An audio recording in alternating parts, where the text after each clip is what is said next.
Hi there, I'm Andreas.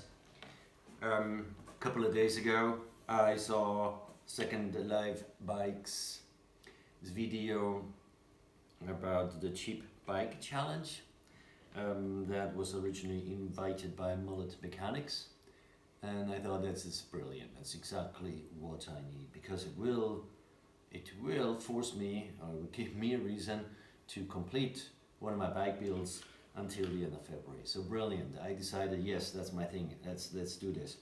And for today, I like to introduce the main piece of the puzzle, which usually always is the frame. That's where it starts for me, and I want to explain why I've chosen what. And there's obviously some limitations, and one of which is being that the frame needs to have been acquired recently. So here we go.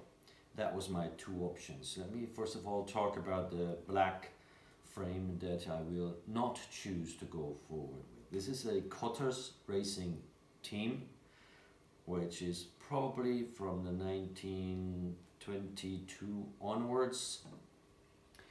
I bought this on eBay for the pricely sum of €6.50. Yes, correct, €6.50. Nobody was interested. The owner would have put it into the recycling if I wouldn't have picked it up. And this was a complete bike. It was a one-owner bike. It was unmolested, but very much uncared of, so the scratches and the paint basically showcase it was pushed from pillar to post for the last 20 years. It was complete, minus the seat post and the seat, I do believe, and most of the components were alright. It dismantled nicely, minus the right side cup that you cannot see from your perspective. And it's straight, it's a high quality frame. I'm not sure whether the Germans, sorry, this is a German manufacturer here, or a German brand that is from the Swabian Alps. That I'm getting into history just a tiny little bit about this frame, and I'm not sure whether this frame is made in Italy. It looks very Italian the way it's done, and then just bought and branded by the German brand. So this I don't know. It's not all that light, so this is not a super high-end frame. I have some frames which are way lighter.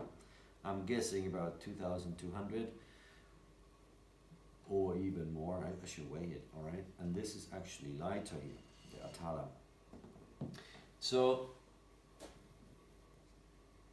German brand, the racing team took part in the Tour de France in 92 and 91. The main racer that they used was Didi Thurau. I understand that the performance wasn't all that brilliant, and they didn't take part in the Tour de France for any more than these 2 years. And I'm guessing what we're looking at here is commercializing the fact that they actually took part, and taking into account that what else you could have bought in Germany at the time wasn't all that fantastic compared to, let's say, the Rosa or a Colnago. So yeah, nobody knows this, there's no market for it. You go to Wikipedia, there's very little information. You go on YouTube, you find about 3 videos, not very well known. But the reason why I am deciding not to go with this black frame here is two. Using the tried and tested method by many, mainly campaigned by Bike It UK. Thank you very much if you're watching. I love your channel. I always wait for your monthly videos. I love to watch them. Yeah, T-Cut doesn't cut it on this stuff. I think this is a, what's the English word for it? A Kunststoffbeschichtung. So it's some kind of electrolytic plaster dipping process. Sorry, apologize for not having the English term to hand. So this does not polish this up too well. It just doesn't do it. I do not understand. Anyway, and the other reason, there's nothing wrong with this frame. It's perfect. it doesn't need much attention other than cleaning up, polishing, and yet let me just highlight that where we have on the chain stays, so that would be the chain stays, or what is this? Here we have an enormous amount of rust. Probably the bike was sitting angled and outside the weather, and the water was kind of living here. I don't know. So it's terrible. It's terrible. So for polishing up this is borderlining, but since these stickers are not available and there is no situation for it, and I absolutely wanted to keep the original identity. Yeah, this will stay the way it is. I will keep the original stickers on it. I will leave the chrome foil here. This is the stickers, not chrome. There's no chrome. I might highlight some of the lugs here with some copper paint or some slightly darkish gold. We shall see. Anyway, so this is too easy, I think.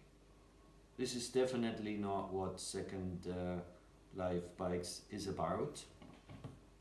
Neither is, as it looks, Mullet Mechanic. Definitely Toasty Rides would do stuff like that.